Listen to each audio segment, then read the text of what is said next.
Bismillahirrahmanirrahim. Assalamualaikum warahmatullahi wabarakatuh. Waalaikumsalam warahmatullahi wabarakatuh. Selamat pagi dan salam sejahtera bagi kita semua. Pertama-tama kita panjatkan puji dan syukur kehadirat Tuhan Yang Maha Esa, bahwasanya sampai pada pagi hari ini kita semua yang bisa menghadiri acara webinar ini diberikan nikmat yang luar biasa, sehat walafiat. Baik, Bapak dan Ibu yang saya hormati, terutama yang sama-sama kita hormati, Pak Dirjen GTK, Ibu Direktur P3 GTK, Ibu Neneng, Bu Anita, teman-teman narasumber, dan para peserta dari pengawas, kepala sekolah, guru yang sangat hebat dan super sekali.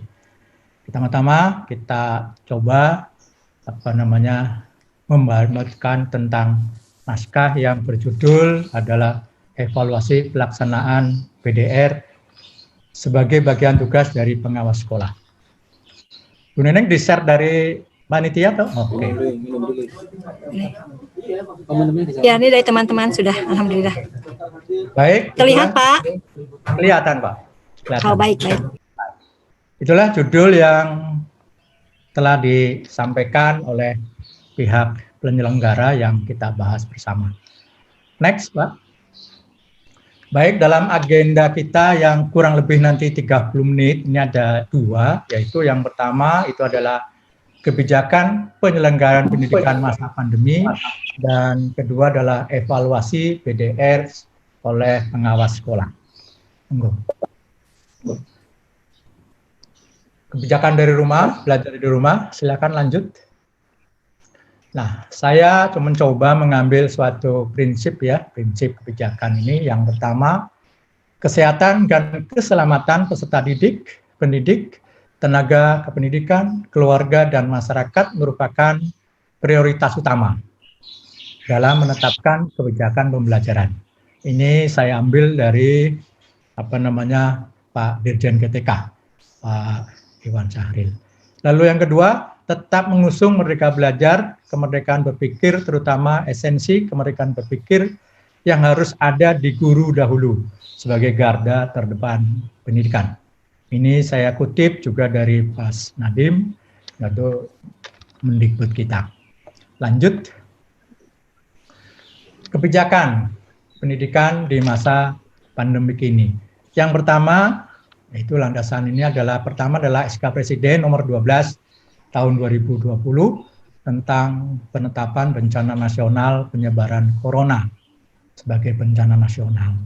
Lalu yang kedua adalah surat edaran Mendikbud nomor 3 tahun 2020 tentang pencegahan COVID-19 pada satuan pendidikan, dan yang ketiga surat edaran Mendikbud nomor 4 tahun 2020 tentang pelaksanaan kebijakan pendidikan dalam masa darurat penyebaran COVID-19. Lalu Perdijen 1520, pedoman penyelenggaraan belajar dari rumah dalam masa darurat penyebaran corona.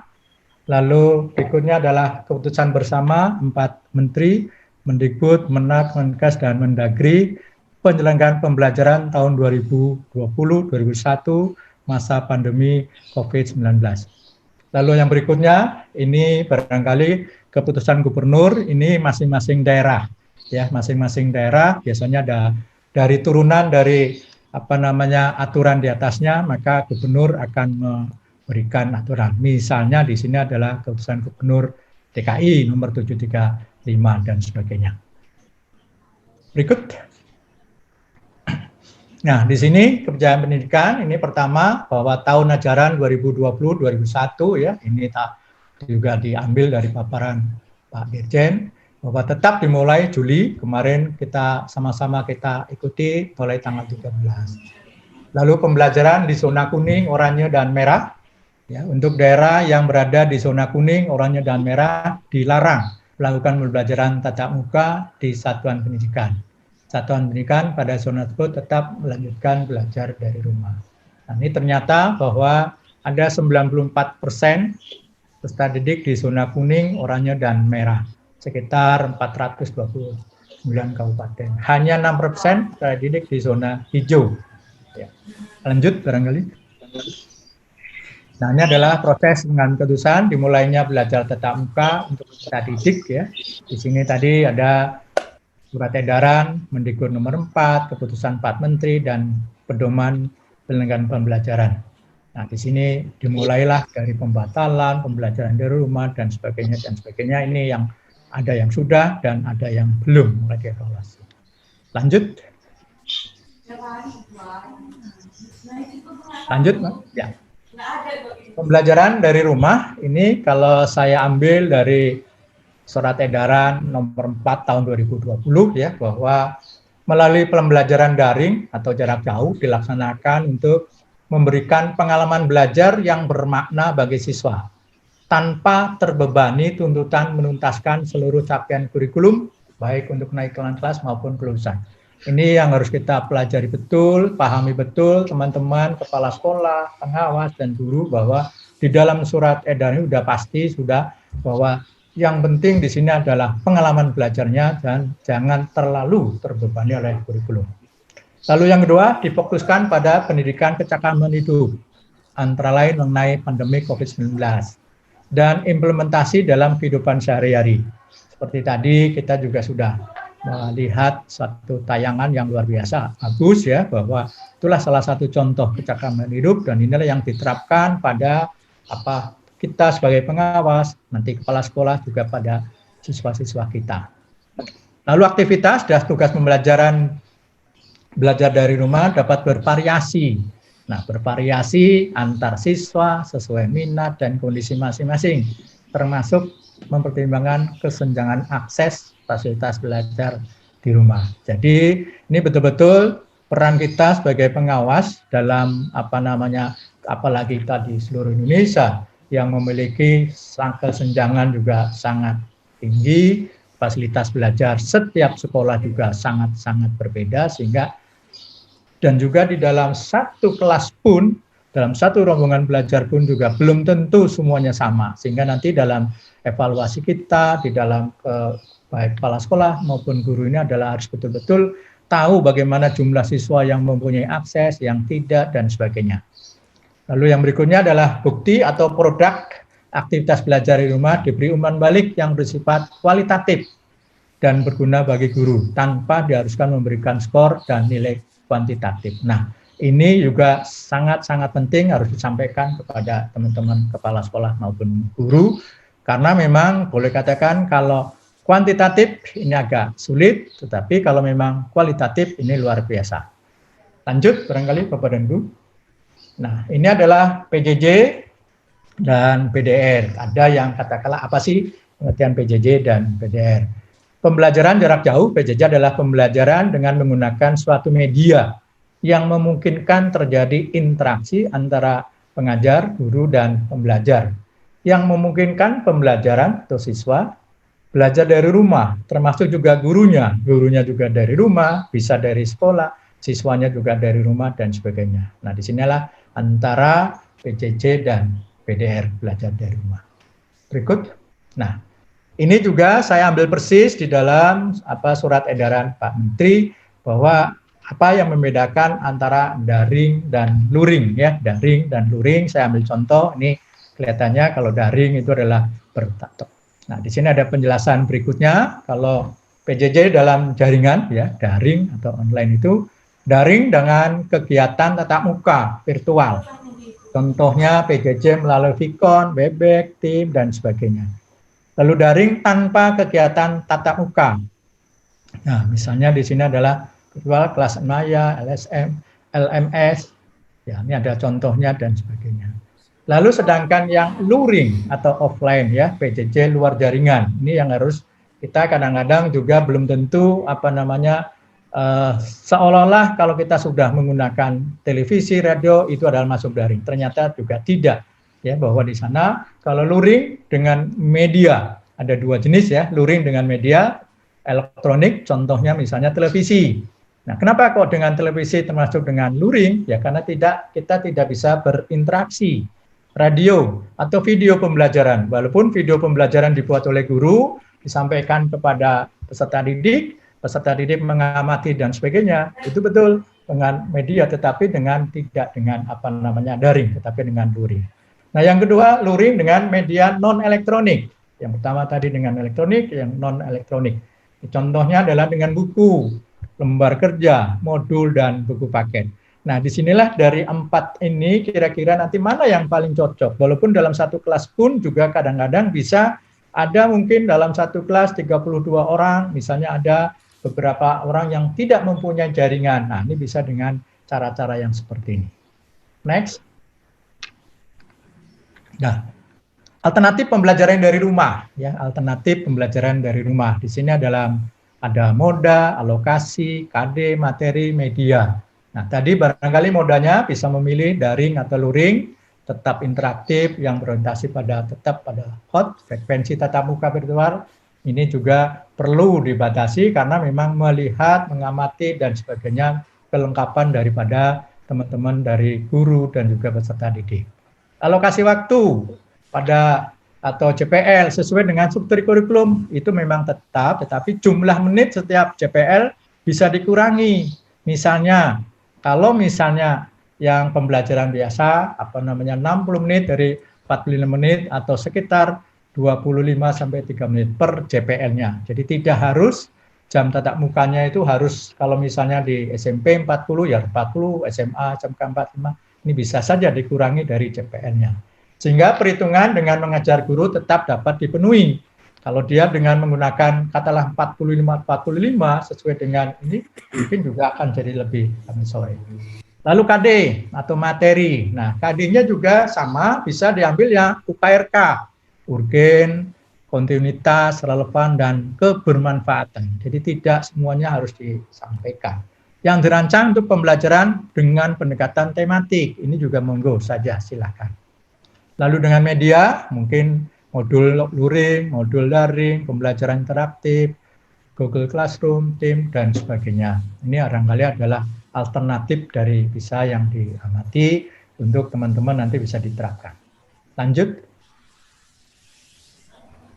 Ya, beban belajar pada PDR dan masa pandemi. Nah, ini adalah saya perbandingkan begitu. Kalau yang isolasi normal demikian dan sekarang pada pandemi, ya memuat apa yang memuat dan meliputi jumlah jam belajar dialokasikan untuk pembelajaran mata pelajaran misalnya SMA dapat menggunakan pendekatan tematik yang selama ini barangkali tidak bisa saja digunakan. Menetapkan kegiatan yang harus diikuti peserta didik dalam 1 minggu, semester, dan 1 tahun pembelajaran misalnya, 6 bulan. Apa saja yang kegiatan ini? Kegiatan tatap muka, paralel virtual meeting, maksimal 2 kali per mapel untuk setiap mapel misalnya. Ini contoh saja, ya. Jadi supaya jangan sampai seluruh guru inginnya adalah tatap muka, inginnya virtual meeting dan sebagainya. Nah, kalau tidak dibagi ini barangkali nanti juga bisa numpuk, anak-anak itu bisa mengerjakan semuanya adalah tiap hari dengan daring, sehingga kemungkinannya ada yang keberatan dari segi kuota dan sebagainya. Lalu yang kedua, kegiatan terstruktur dan kegiatan mandiri dengan pemenuhan portofolio. Waktu tetap sesuai struktur, tapi durasinya bisa dikurangi. Jadi di sini penting adalah bahwa hal-hal yang mana yang di skala prioritas dalam daring ini tidak harus sama persis dengan beban belajar yang pada waktu normal. Lanjut.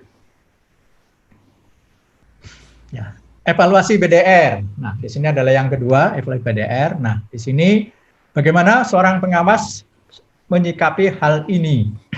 Di sini barangkali Bapak dan Ibu semua yang terutama yang teman-teman yang sebagai pengawas itu tahu persis ya bahwa di sini adalah tugas kita sebagai pengawas itu adalah ada pembinaan, pemantauan, penilaian, pembimbingan. Dan ini semuanya bisa dilakukan, ya, bisa dilakukan. Jadi tidak ada alasan sebagai seorang pengawas, wah karena pandemik ini, maka dari 4 tugas pokok ini ada yang ditinggalkan, itu juga tidak pas juga. Jadi semuanya masih memungkinkan. Nah, yang sebelah sini misalnya adalah apa sih identifikasi dan penetapan mutu kebijakan PDR. Nah, di sini mungkin kemarin itu begitu bulan Maret di minggu ketiga ya, minggu kedua dan ketiga ini dengan secara tiba-tiba itu adanya COVID ini, maka mungkin di sana hampir semua stakeholder pendidikan belum siap, ya, apapun hasilnya. Lalu sekarang untuk kedepannya barangkali dalam pembelajaran ini, dalam evaluasi bisa kita menyusun rencana kerja, pelaksanaan, evaluasi, dan rencana tindak. Ini juga sesuai dengan standar pengelola. Nah, lanjut barangkali. Nah, di sini pengelolaan sekolah ya masa pandemi apa yang harus kita dalam proses pembinaan terhadap teman-teman kepala sekolah maupun di guru. Pengelolaan implementasi kebijakan BDR. Nah, pertama barangkali adalah tentang sarana prasarana. Nah, ini barangkali kita sebagai pengawas sekolah juga nanti akan menyampaikan ini penyemprotan, tes dan perawatan rutin sarana. Kalau sekolah sudah 3 bulan ini nggak digunakan, apa yang akan terjadi kalau tidak dirawat secara rutin?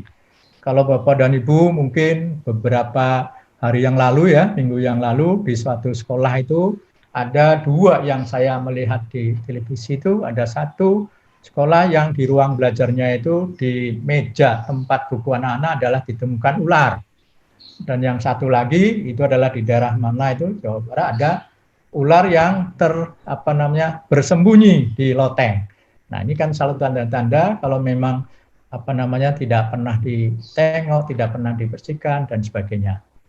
Lalu yang kedua tentang implementasi kurikulum. Nah, tetap di dalam ini adalah review dan revisi kurikulum. KTSP tetap ya disesuaikan. Ada hal-hal yang memang harus disesuaikan. Seperti tadi adalah jam tatap muka disesuaikan. Nah, tetap di sana metode dan sebagainya.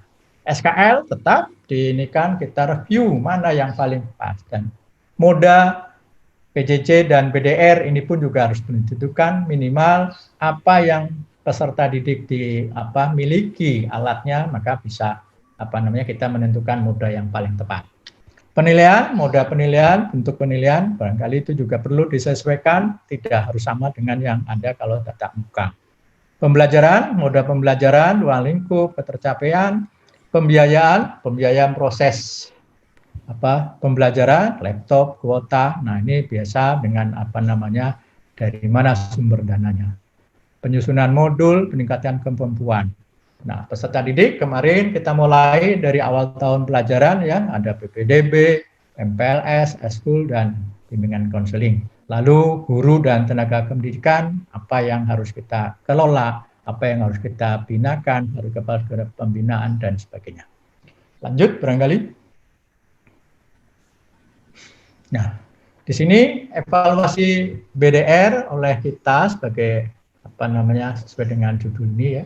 Apa sih yang perlu dievaluasi dalam BDR ini komponen? Pertama adalah ya dokumen perencanaan pembelajaran, pelaksanaan pembelajaran, penilaian, pengolahan nilai dan pelaporan dan refleksi guru. Nah, di sini bisa dalam dokumen perencanaan, daftar KD yang UPRKT, yang urgen dan sebagainya, silabus, RPP, bahan ajar. Apakah memang boleh katakan mana yang memungkinkan untuk diberikan pembelajaran di masa COVID ini. Daftar hadir, daring, rekaman, vikon dan sebagainya ini juga bisa menjadikan supaya tertib sesuai dengan yang telah disepakati antara pihak sekolah dengan peserta didik bisa di. Penilaian adalah ya kita lihat KD UKRK yang mana ada kisi-kisi ini bisa instrumen penilaian, naskah soal, atau luring daring, dan link penilaian jika menggunakan daring. Lalu pengolahan nilai pelaporan, ini juga bisa kita evaluasi. Lalu yang terakhir, refleksi guru. Tindakan refleksi guru seperti apa dengan membuat rencana penguatan atau perbaikan pembelajaran. Kalau memang yang kemarin dalam 3 bulan awal mungkin masih belum sempurna, bisa kita kita perbaiki untuk di tahun 2020-2021. Lanjut, Pak. Lanjut. Ya, desain evaluasi pembelajaran. Nah, di sini tadi kita anikan ya, ada persiapan, pelaksanaan, evaluasi, dan rencana tindak. Dalam persiapan, ini adalah identifikasi dan analisis kebijakan. Tadi juga kita sudah sama-sama menetapkan komponen dan indikator evaluasi yang dituangkan, lalu menyusun instrumen evaluasi ini dengan daring ya dan Google Map dan sebagainya. Respondennya ya guru, siswa dan orang tua peserta didik.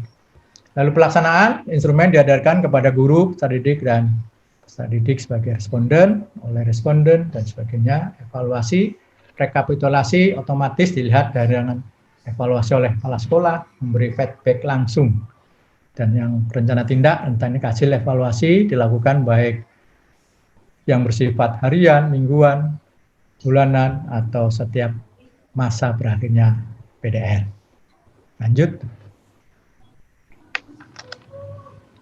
Nah, ini adalah salah satu contoh evaluasi daring ya dalam ini bisa dilihat dari instrumennya model. Nah, di sini ternyata bahwa yang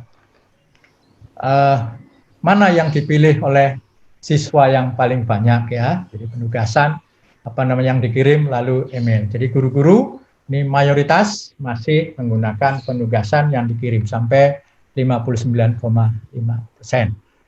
Lalu ada lagi yang modul mandiri, ada yang 5,5%, ada yang Google Classroom, ini sudah bagus, 26,7% dan sebagainya. Ini adalah bisa kelihatan. Lanjut, Pak. Nah, ini juga alasan pendidik tidak berpartisipasi, sehingga ada beberapa siswa yang tidak berpartisipasi. Kenapa? Atau tidak hadir, tidak ini, kenapa? Demikian, ini ada beberapa alasan. Dan kan adalah sakit, itu adalah 4,8%. Ada yang izin kepentingan lain, masih ini ya, urgen itu 5,5%. Tanpa keterangan, ini cukup banyak ya, sampai 23,6%. Ada kendala daya dukung, ya internet dan sebagainya, ini cukup tinggi, yaitu adalah 20,1%. Tidak hadir, join semua, ini ya, sampai 58,2%. Lanjut, Pak. Nah, ini adalah hasil evaluasi dari PDR. Ini adalah salah satu contoh dari ciri-ciri HOT yang diteliti untuk setiap butir. Ini saya ambilkan dari salah seorang pengawas yang telah melakukan penelitian bahwa 85,7%, ya 8,57% adalah dalam evaluasi ini, dalam penilaian ini adalah menggunakan tes tertulis ya. Nah, di sini level kognitif yang diukur C5, C4, C5, C6, adanya data informasi kontekstual sebagai stimulus baik disajikan. Jadi luar biasa, ini guru-guru juga sudah menggunakan alat evaluasi ini. Lanjut barangkali. Ya, tindak lanjut hasil evaluasi. Nah, ini berikutnya adalah contoh tindak lanjut hasil evaluasi yang kemarin, apa yang harus kita siapkan dalam rangka pembinaan terhadap kepala sekolah maupun guru. Nah, ini saya coba kemarin itu untuk dibuatlah semacam seperti ini, misalnya pembagian tugas guru dan tenaga pendidikan, kapan, medianya apa, siapa yang mengerjakan, dan hasilnya seperti apa. Pembagian kelas, menyambut kelas, memberikan info awal tahun pelajaran, ini perlu disampaikan. Kita sebagai pengawas, kepala sekolah, guru ini juga perlu tahap-tahap ini. Menyambut peserta didik. Nah, ini juga karena kalau di SMP kelas 7, di SMA itu kelas 10, dan di SD itu juga kelas 1. Nah, ini kan bagaimana kita belum kenal dan sebagainya, baik guru dan sebagainya. Nah, ini adalah kira-kira kapan, medianya apa, ya minimal WA begitu ya. Wali kelas barangkali misalnya kelengkapan peserta didik, data perangkat, data peserta didik terkendala. Nah, ini solusinya apa? Kira-kira begitu satu kelas ada 30 orang misalnya. Data-data ini hasilnya bisa mengetahui data yang punya HP, laptop, data yang terkendala, dan sebagainya. Informasi sekolah misalnya apa? Misalnya informasi umum, jadwal pelajaran, PDR, tata tertib. Nah, tata tertib ini juga tertib sekolah seperti biasa dan juga tertib pada waktu BDR. Harus seperti apa? Apakah siswa mengikuti apa yang harus diikuti dari awal pagi sampai ini? Apakah nah, ini juga perlu disamakan persepsinya. Nah, siapa yang menyampaikan? Barangkali bisa wali kelas dan sebagainya. Lalu pelayanan pendidikan dimulai dari MPLS, PDR, eskul, dan sebagainya. Lanjut, Pak. Contoh. Nah, ini contoh langkah misalnya persiapan. Yang tadi itu pembuatan perangkat pembelajaran dan sebagainya. Nah, ini misalnya adalah dengan grup WA dan sebagainya. Nah, ini adalah guru. Lanjut, Pak. Nah, ini misalnya komponen WA. Siapa aja yang harus ada di dalam WA yang berjalan? Mungkin peserta didik, guru mapel, wali kelas, staf kesiswaan, kurikulum, BK dan sebagainya. Ini pun seandainya adalah teman-teman ada yang guru dan sebagainya atau siswa yang punya WA, paling tidak juga ada bisa melibatkan orang tua teman-teman, terutama yang di SD. Ya, kalau mungkin SD kan belum biasa menggunakan HP. Kalau di SMA, SMK, SMP mungkin sudah terbiasa. Lanjut, Pak. Nah, ini adalah salah satu contoh skenario PDR tahun ini, tahun misalnya 2020-2021. Misalnya di sini apa sih kira-kira yang akan kita inikan dalam proses katakanlah pembelajaran yang secara singkat. Jadi 5 menit pertama apa? Nah, ini menit-menit ini monggo silakan sesuaikan dengan jumlah jam pelajaran sesuai dengan yang ditentukan oleh sekolah. Apa kegiatan intinya apa, penutup dan sebagainya. Ini adalah sedikit supaya lebih singkat dan sebagainya. Lanjut, Pak.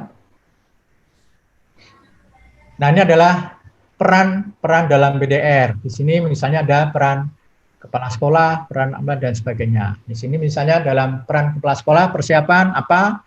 Pelaksanaan, evaluasi. Nah, di sini tetap ada evaluasi. Jadi evaluasi tidak harus dari pengawas, tapi juga mulai dari guru dan kepala sekolah dan sebagainya. Di sini perencanaannya apa? Pelaksanaannya dan evaluasi. Misalnya mereview, kalau di dalam evaluasi, mereview setiap usul guru, melakukan PDR, tim evaluasi memantau persiapan, evaluasi memantau dan sebagainya, supaya bisa terinci barangkali. Lanjut, saya tidak inikan semua. Nah, ini adalah contoh evaluasi dari guru, peran dari guru apa? Ya, menyiapkan dari persiapan dari 1 sampai 11 Juli, disiapkan materi dan sebagainya. Nah, pelaksanaan juga dengan evaluasi. Guru di dalam evaluasi ini melakukan evaluasi diri terhadap pelaksanaan yang dilakukan, merencanakan strategi baru, melakukan evaluasi hasil pembelajaran. Ini adalah peran daripada guru dalam PDR. Lanjut, Pak. Nah, ini orang tua, peserta didik, perlu juga ada perannya. Persiapannya apa? Mengikuti, mencermati informasi sekolah, ya, supaya dari awal tadi menyiapkan perangkat PDR, misalnya yang punya laptop, HP, buku, modul, dan lain-lain begitu, menyiapkan. Lalu juga pelaksanaannya seperti apa? Membimbing, mendampingi peserta didik. Nah, ini boleh katakan yang tiba-tiba ya, seorang orang tua boleh katakan harus siap membimbing dan mendampingi peserta didik, terutama di teman-teman di SD tanpa orang tua ini agak kesulitan dan sebagainya. Lalu evaluasinya memberikan masukan dan saran untuk pelaksanaan PDR selanjutnya. Apa yang masukan orang tua terhadap kita, terhadap guru, sekolah, pengawas itu juga sangat-sangat penting ya. Berkomunikasi aktif dengan sekolah terkait dengan perkembangan putra-putrinya selama mengikuti PDR.